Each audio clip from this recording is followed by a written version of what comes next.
Crypto currency کا سوال آیا کسی خاتون کی طرف سے حلال ہے یا حرام ہے. دیکھو کرپٹو کرنسی کے بارے میں جو اس سافٹ ویئر کے جو ماہرین ہیں ان کی رائے میں اتنا اختلاف ہے. پہلے میں نے فتویٰ دیا جائز ہے, تو ان سے ہمارا رابطہ ہوا, انہوں نے ہمیں پورا سمجھایا ایسے ہوتا ہے ویسے, تو جائز ہے, میں نے فتویٰ دے دیا جائز ہے.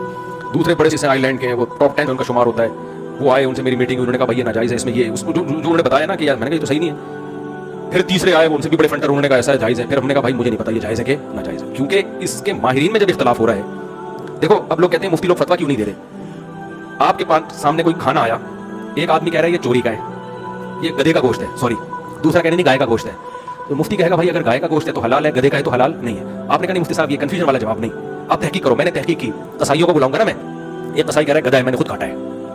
دوسرا کہہ رہا ہے نہیں بھائی گدھا نہیں ہے, گائے ہے, اس کے پائے بھی پڑے ہوئے, پائے دکھا دیے مجھے, میں فتویٰ دوں گا حلال ہے بھائی, میں نے پائے دیکھ کر آیا ہوں. دوسرے نے گدھے کے پائے دکھا دیے مجھے, گدھے کے پائے ہیں, میں فتویٰ دوں گا بھائی حرام ہے. تو میں اپنا فتویٰ روز چینج کروں گا, تو اس سے بہتر نہیں ہے میں خاموشی اختیار کر لوں کہ یار یہ قصائی ہی نہیں ایکسپلین کر پا رہے ہیں کہ یہ گدھا ہے یا گائے ہے. تو جس نے کھانا ہے اپنی ذمہ داری پہ کھائے, جس نے نہیں کھانا وہ کیا کرے, احتیاط. تو اس لیے کرپٹو کرنسی کے بارے میں نہ ہم حلال کہہ رہے ہیں نہ حرام کہہ رہے ہیں, جب تک اس کے بارے میں ان کے ماہرین کی کوئی رائے قائم نہیں ہو جاتی ہم خاموشی اختیار کیے ہوئے. ناجائز بھی نہیں کہتے کہ ایسا نہ ہو آپ کروڑوں کا نقصان کر بیٹھو, کل بولو لو بھائی اب تو مفتی صاحب خود کاروبار کر رہے ہیں, دیکھیے نا, اور ان کے اب حلال ہو گیا. تو اس لیے ہم خاموشی, بھائی جو کرنا ہے آپ خود سمجھو اس کو. شریعت کے اصول اور ضابطے میں آپ کو بیان کر دیتا ہوں. اصول اور ضابطہ یہ ہے کہ جس چیز کا آپ رسک لے سکتے ہو, رسک ہو, اس کا پروفٹ آپ اٹھا سکتے ہو, سمجھ رہے ہیں, اور ملکی قوانین بھی اس کو لیگل کرتے ہوں. اس طرح کی چند چیزیں ہیں. اور اس کرنسی سے کرنسی برائے کرنسی مقصود نہ ہو. کرنسی کبھی خود مقصود نہیں ہوتی, اس سے ایسٹس مقصود ہوتے ہیں. کرنسی برائے کرنسی نہیں ہونی چاہیے. پھر کرنسی کو جب کرنسی کے بدلے میں بیچا جاتا ہے تو برابر سرابر بیچا جاتا ہے, اگر اسی جنس کی کرنسی ہے. ہاں ڈالر کو روپیے میں بیچ رہے ہیں تو کمی بیشی ہو سکتی ہے, اور شریعت میں یہ کہ دونوں طرف ایٹ اے ٹائم قبضہ ہونا چاہیے جب آپ بیچتے ہیں. تو چند اصول ہم بیان کر سکتے ہیں, باقی یہ میری ابھی تک سمجھ میں آیا نہیں ہے, اور ماہرین کی رائے میں بڑا اختلاف ہے اس میں. تو آپ کریں اپنی ذمہ داری پہ کر لیں. جامعۃ رشید کا آفیشلی فتویٰ نہیں ہے, ان کے کسی پرسنل مفتی کا فتویٰ ہے, لیکن اس میں بھی اویس پراچا صاحب کا ہے, لیکن ان پہ بھی بہت سارے جامعۃ رشیدی کے علماء کو اشکالات ہیں. مفتی تقی عثمانی صاحب نے اس بارے میں ابھی تک کوئی رائے دی نہیں ہے.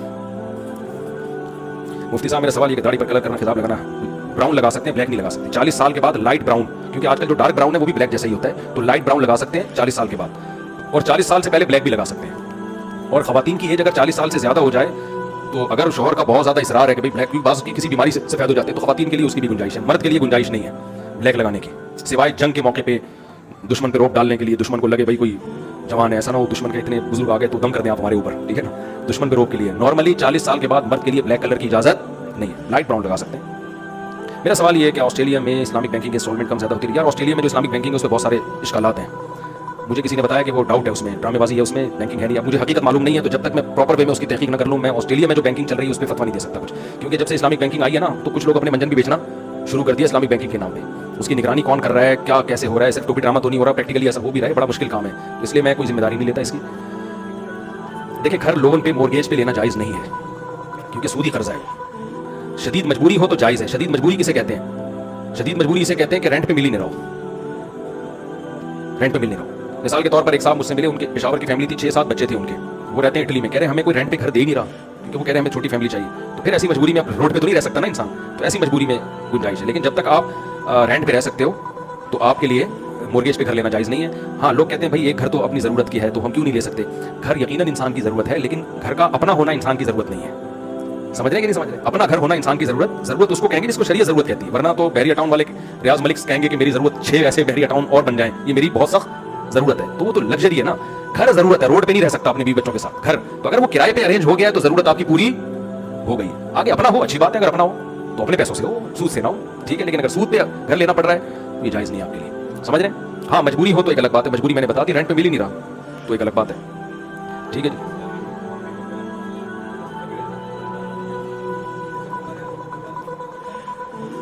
جی. باہر ملکوں میں سیٹلمنٹ کو میں تو نہیں پسند کرتا. وجہ اس کی یہ ہے کہ بہت ٹینشن والے حالات ہوتے ہیں باہر ملک میں جا کے, اور پاکستان کے حالات ابھی اچھے ہونے بھی لگے ہیں. آپ مایوسی سے نکل جائیں. ہم لوگوں نے اتنا نیگیٹو سوچ لیا ہے. ابھی دیکھو ڈالر 278 یا 279 پہ آ کے رک گیا ہے. اب کسی سے بھی بات کرو یار, ایک اچھی خبر ہے, اتنے عرصے تک رک گیا, لوگ کہتے ہیں ابے یہ تو مصنوعی ہے. اب نا لوگ آٹو پہ سیٹ ہو گئے ہیں, نیگیٹیوٹی میں آٹو پہ کوئی بٹن دبا کے چلا گیا ہے ہمارا. یہ مصنوعی نہیں ہے, جو اندر کی خبر ہے نا. میں ایک مشہور آدمی ہوں تو ظاہر ہر طرح کے لوگوں سے اٹھنا بیٹھنا ہوگا نا ہمارا, کیا خیال ہے. ہر طرح سے میں رکشے والے کے پاس بھی بیٹھتا ہوں, اور بڑے بڑے بیوروکریٹس ہیں ان سے بھی ہماری گپ شپ ہوتی ہے, ہر طرح کے لوگوں سے ملتے ہیں ہم لوگ. تو ڈالر اصل میں 278 یا 280 چل رہا ہے میرا خیال ہے, اصل میں اور نیچے آ چکا ہے. اس کو یہاں روکا گیا ہے کہ ایک دم سے نیچے آنے میں بھی بہت سارے نقصانات ہیں, ورنہ ڈالر بہت, ہماری کرنسی پہلے سے بہت زیادہ اسٹیبل ہو چکی ہے. بجلی کا بل 7 روپے جو کم کیا گیا ہے، اب لوگ اس پہ بھی باتیں کر رہے ہیں یہ سب ڈرامہ نہیں ہے، یہ واقعی میں سستائی ہوئی ہے، سچی مچی کی سستائی ہے یہ. تو کبھی کوئی اچھی خبر سن کے خوش ہونے پر گورنمنٹ کی طرف سے کوئی پابندی نہیں ہے. خوش والی جیسے غم کی بات پہ غم ہونا نیچرل ہے. بہت سارے غم ہم نے پاکستان میں دیکھے. مجھے یاد ہے میں نے GTO 125 رکھی ہوئی تھی کاواساکی، وہ پیٹرول بہت ڈلتا تھا. میں ایک دن گیا تو پیٹرول ہی مہنگا ہو جا رہا تھا، نواز شریف کی حکومت تھی، پھر مہنگا ہو گیا. میں نے کہا یہ کیا ہے یار، جب آؤ 5 روپے مہنگا. تو ایک اور ساتھ بائک میں میرے بندہ ساتھ میں نا، میں نے کہا آپ کو ٹینشن نہیں ہو رہی؟ کہہ رہے یار اکیلے میرے لیے ہوا ہوتا تو ٹینشن ہوتی، سب کے لیے ہو رہا ہے نا. مجھے بڑی موٹیویشن ملی اس سے. میں نے کہا بات تو صحیح ہے یار، سبھی کے لیے ہوا ہے، کوئی میرے اکیلے کے لیے تھوڑی ہوا ہے. تو جیسے غم کی خبر پہ ہمیں غم ہونا نیچرل ہے، تو خوشی کی خبر پہ خوش بھی ہو جانا چاہیے. ڈالر بہت زیادہ اسمگل ہو کے جا رہا تھا افغانستان، اس پہ آرمی نے کنٹرول کیا ہے کافی حد تک، اس کو روکا ہے اور اس کے لیے بڑی قربانی دینی پڑی ہے. یہ بچوں آسانی سے نہیں ہو گیا، بہت زیادہ فوجی جوان شہید ہوئے ہمارے بارڈر پہ، اور بھی ہو رہے ہیں. اور جو اچھی خبر آئے اس پہ خوش ہو جائے کرو، ٹھیک ہے نا، کوئی ٹیکس نہیں کٹے گا اس پہ. تو اکنامکلی پاکستان کچھ بہتری کی طرف جا رہا ہے، تو اس لیے میں کبھی مشورہ نہیں دوں گا کہ آپ باہر جائیں. یہاں بہت کچھ ہے، لیکن کوئی جا رہا ہے تو بھی جائز ہے، اس پہ بھی ہمیں اعتراض نہیں ہے. کمانے کے لیے اللہ نے پوری دنیا رکھی ہے، لیکن ایک بات ہے کہ سیفٹی کا خیال کریں. پاکستان میں کراچی میں خاص طور پر محفوظ نہیں ہے. جو ڈاکوؤں کا راج ہے اور یہ جو کچھ ہو رہا ہے نا، اس میں اگر آپ سیکیور ہونا سب سے پہلے ضروری ہے. اگر کوئی ان سیکیور ہے تو پھر تو نکلے بھائی وہ باہر جائے گا، کیونکہ ایسے کیا فائدہ، آپ نے پیسہ کمایا وہ ڈاکو لوٹ کے لے گیا. تو یہ بہت ہو رہا ہے. میں نے ایسے کروڑپتی لوگ دیکھے پھٹ پٹی بائکوں پہ گھوم رہے ہیں. کیا ہو گیا بھائی تمہارے پاس؟ ادھر کہتے ہیں یار اگر ہم گاڑیوں میں گھومیں گے لوٹ لے گا کوئی، ہمیں مار بھی دیں گے. تو کراچی میں یہ امن بہت خراب ہے، تو اس کے خلاف احتجاج کریں، بدامنی کے خلاف حکومت پہ دباؤ ڈالیں. یہ ایک بڑی خطرناک چیز ہے. علماء کونسل کا فلسطین کے مسئلے پر جہاد کا فتویٰ آ گیا. عام مسلمان سے اللہ تعالیٰ کیا ایکسپیکٹ کر رہے ہیں کہ ہمیں کیا کرنا چاہیے؟ دیکھیں جہاد فرض ہے استطاعت کے بقدر. اگر بارڈر کھل جائے نا فلسطین تک پہنچنے کا، تو میں سمجھتا ہوں کسی مفتی کو فتویٰ دینے کی بھی ضرورت نہیں ہے. لوگ اتنے جذباتی ہیں، پہنچ جائیں گے سارے، غلیلے لے کے پہنچ جائیں گے، جس کو چاقو لے کے پہنچ جائیں گے. اتنی بڑی تعداد ہے. مسئلہ سارا یہ ہے کہ بارڈر اتنی مضبوطی سے بند کیا ہوا ہے کہ کوئی پر نہیں مار سکتا. تو کرے کیا آدمی؟ تو اب ہمارے پاس یہ ہے کہ یا تو ہم ان کی مدد کے لیے لیگل وے میں ٹرسٹ کے ذریعے پیسے بھیجیں، وہ ہم بھیجتے رہتے ہیں جو ہم ہمارے بس میں، یا یہ کہ ہم دعا کریں ان کے لیے. جی جی جی ہاں، یہ انہوں نے بھائی نے کہا ہے کہ مسلم ممالک کی افواج پہ جہاد کا فتویٰ فرض ہوا ہے. فتویٰ جو دیا گیا عام آدمی پہ، عام آدمی پہ اس لیے نہیں کہا گیا کہ جب آپ کسی ادارے کے بغیر خود سے کچھ کرتے ہو تو اس میں فساد کا خطرہ زیادہ ہوتا ہے. اس کی وجہ یہ ہے کہ یہ پتہ ہی نہیں ہوتا کہ یہ جہاد کر رہا ہے یا یہ انہی کا ایجنٹ ہے کوئی. تو کبھی بھی عام آدمی کو اس کی اجازت نہیں دی جاتی کہ وہ انڈیویجولی طور پہ کوئی تحریک شروع کر دے. ہوتا یہ ہے کہ جب غیر مسلم طاقتیں اور اسلام دشمن طاقتیں دیکھتی ہیں کہ ان کے جذبات گرم ہیں، بہت ٹائٹ طریقے سے یہ بھی جذباتی ہوئے ہیں، تو وہ آگے ان جذبات کو غلط کیش کرانا شروع کر دیتے ہیں. وہ آئیں گے پگڑی باندھ کے فلسطین کا جھنڈا لہرا کے، آؤ ہمارے ساتھ. آپ جاؤ گے وہ سب عین ممکن اسرائیلی کے ایجنٹ ہو. اور یہ ہوائی باتیں نہیں ہیں، ایسا ہوا ہے ماضی میں. اداروں کو بیوقوف بنانا مشکل ہوتا ہے، تو اس لیے کہا جاتا ہے کہ بھائی اسلامی ملکوں کی فوجیں پہل کریں. وہ کریں تو پھر دیکھو پبلک پیچھے پیچھے جائے گی ان کے. لوگ اتنے بھرے ہوئے ہیں جذبات سے اور اچھے ایمان کے جذبات ہیں، جائیں گے لوگ. ویسے بھی ہم بے روزگار یہاں بیٹھے کیا کر رہے ہیں؟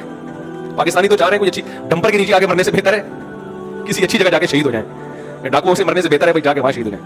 لیکن جب تک کوئی پراپر ادارہ نہ ہونا تو آپ کو یہی نہیں پتہ چلتا یہ ایک نمبر ہے. کتنے لوگوں نے چندہ لیا ہے فلسطین کے نام پہ اور کوٹھیاں بنا لی ہیں. بہت مشکل ہوتا ہے یہ تحقیق کرنا. میرا مقصد آپ کو ڈرانا نہیں ہے، کرنا بہت کچھ چاہیے، لیکن یہ نہیں ہے کہ اگر آپ صحیح طریقے سے کچھ کام نہیں کر سکتے تو غلط طریقے سے آپ کرنا شروع کر دیں. یہ پھر الٹا آپ کو نقصان ہوگا، اور ایسے موقع پہ بہت زیادہ فائدہ اٹھایا جاتا ہے. جی جی جی آن لائن عالم میں مزیداری بالکل نہیں ہے. یہ ایسے ہی جیسے آن لائن ڈرائیونگ سیکھ رہے ہو آپ بیٹھ کے. پارٹ ٹائم صحیح ہے، نہ ہونے سے ہونا بہتر ہے. اب پورا عالم بننے کے تو ہر ایک کے پاس ٹائم بھی نہیں ہوتا، پھر پوری زندگی وقف کرنی پڑتی ہے. دیکھیں ڈاکٹر صرف وہ نہیں ہوتا جو 4 سال MBBS کر کے ڈاکٹر بن جائے. وہ کلینک بھی کھولے گا، ساری زندگی اسی میں جوتا رہے گا، تو 50-60 سال جا کے اس کے بعد وہ صحیح ڈاکٹر بنے گا. تو عالم کا بھی ایسا ہی ہے، مدرسوں سے فارغ ہو کے کوئی عالم نہیں بن جاتا. پراپر وے میں اسی کام میں لگے رہتے ہیں، ریسرچ کے کام میں، بعد جا کے انسان میں علم میں اسٹیبلٹی اس کی پیدا ہوتی ہے، اسٹیبل ہوتا ہے. تو اب وہ تو چند لوگ ہی ہو سکتے ہیں، تو بچپن سے ہی ہے. تو بڑی عمر میں جو شارٹ کورسز ہو رہے ہوتے ہیں تفسیر کے، عربی گرامر کے، حدیث کے، سیرت کے، ان کورسز کو جوائن کرنا چاہیے. مفتی صاحب اسلام میں داڑھی کیا حدود ہیں؟ داڑھی رکھنا لازم ہے اسلام میں، یہ حدود ہے. خواتین پہ پردہ لازم ہے، مردوں پہ جی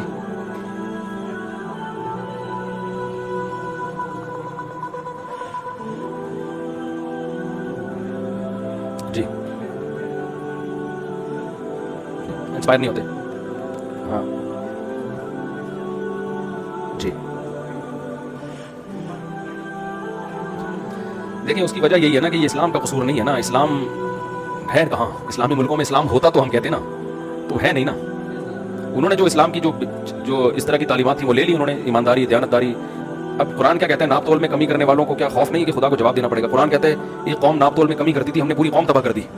لیکن ماشاءاللہ یہ آیتیں ہم تراویح میں پڑھ پڑھ کے رو رہے ہوتے ہیں، اس کے بعد جا کے پھر وہی خود ٹھگ رہے ہوتے ہیں کسٹمر کو. تو باتیں کرنے پر گورنمنٹ کی طرف سے کوئی پابندی نہیں ہے. میں بھی بہت اچھی باتیں کر رہا ہوں، آپ بھی کر رہے ہیں. پریکٹیکلی اصل میں یہ تعلیمات بھی ہماری سوسائٹی میں ہے نہیں. مذہب کا ایک رخ دکھایا جاتا ہے، دوسرا رخ دکھایا ہی نہیں جاتا نا.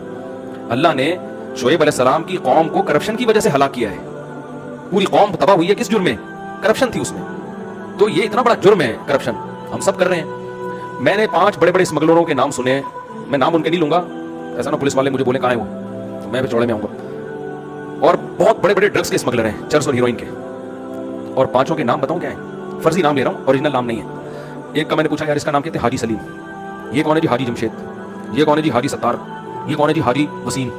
یہ کون ہے جی, حاجی غفار. میں نے کہا حاجی لگانا ضروری ہے یار, کام کیا ہے, ہیروئن کے اسمگلر, چرس کے اسمگلر, کھرب پتی, سب کیا ہیں, حاجی. اور آپ ان کے کپڑے دیکھیں, سفید کاٹن کلف, مونچھے مجھے صاف, ایسے لگ رہا ہے آدمی کہتے ہیں ابھی حج کر کے ابھی آیا ہے. صحیح ہے, یہ چل رہا ہے مارکیٹ میں.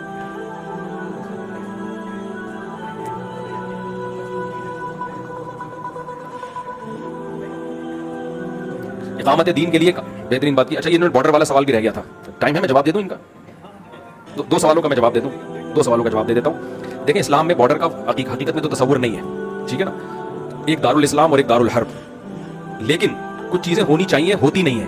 جب نہیں ہے تو پھر کیا کرنا چاہیے, یہ بھی اسلام نے ہمیں بتایا ہے. میں ایک مثال سے بات سمجھا.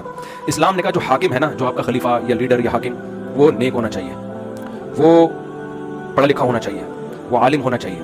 کیا خیال ہے, ہونا تو یہی چاہیے, لیکن جب نہیں ہے تو کیا کریں, ہے کون جناب, تو اب کیا کریں, اس کو بم سے اڑا دیں.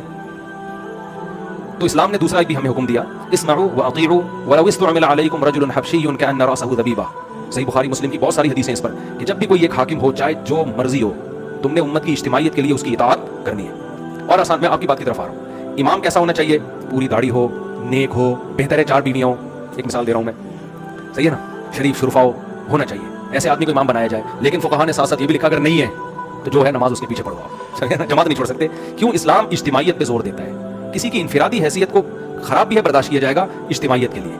تو صحیح مسلم کی حدیث کہ جب مسلمانوں کا کوئی ایک امیر بن جائے, اس کے خلاف جو بھی کھڑا ہو اس کو قتل کر دو, کائنم من کان, کتنا ہی نیک کیوں نہ ہو, کتنا ہی اچھا کیوں نہ ہو. بھائی جب ایک ہے تو اجتماعیت ٹوٹ رہی ہے, پاور ختم ہو جائے گی, آپ کی طاقت ختم ہو جائے گی.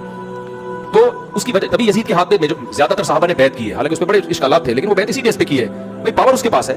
تو اگر ہم بغاوت کریں گے تو 2 ریاستیں ہو جائیں گی, امت کا شیرازہ بکھر جائے. حجاج بن یوسف کتنا ظالم تھا, حضرت ابو ہریرہ جیسے صحابی حجاج بن یوسف کے پیچھے نماز پڑھا کرتے تھے, آگے جمعے کی نماز بھی اسی کے پیچھے پڑھ رہے ہیں, اسی کی اطاعت کر رہے ہیں, بڑے بڑے صحابہ.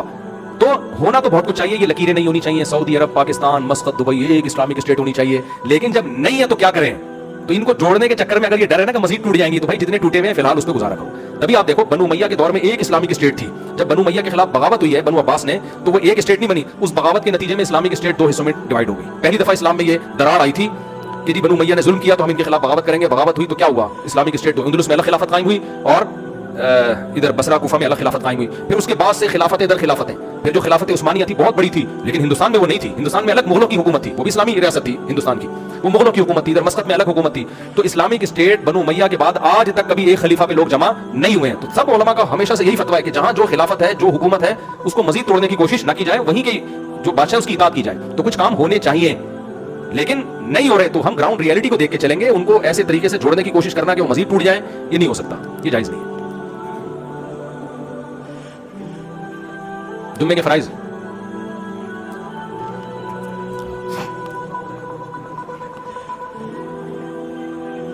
دیکھیں جمعے کے لیے ضروری ہے کہ بڑا قصبہ ہو یا شہر ہو. گاؤں دیہاتوں میں, صحراؤں میں جمعہ نہیں ہوتا. بس حدیث سے کہیں بھی ثابت نہیں ہے کہ صحابہ کے دور میں, نبی کے دور میں کسی گاؤں میں جمعہ ہوا ہو. گاؤں کے لوگ مدینہ آیا کرتے تھے, اس لیے جمعے کو اسلام نے ایک پروٹوکول دیا ہے کہ یہ آبادی میں ہونا چاہیے, شہر میں ہونا چاہیے, بڑا قصبہ میں ہونا چاہیے. ہمیں کہیں بھی نہیں ملتا. بعض لوگ کہتے ہیں بحرین میں کوئی گاؤں تھا. بھائی بحرین, اتنے سارے گاؤں ٹاپ کے آپ بحرین کیوں پہنچ رہے تھے مدینہ سے؟ تو اس راستے میں جتنے گاؤں تھے کہیں بھی نہیں ہوتا تھا جمعہ. تو اور وہ بھی قصبہ کبیرہ تھا جو بحرین میں, جو ہمیں روایات میں ملتا ہے, بحرین یا قطر میں گاؤں اللہ عالم. لیکن ہمیں نبی کے دور میں کہیں نہیں ملتا کہ کسی گاؤں میں, صحراؤں میں جمعہ پڑھا گیا ہو. جمعہ بھی اور عید بھی ہزاروں لوگوں سے نہیں ہوتا.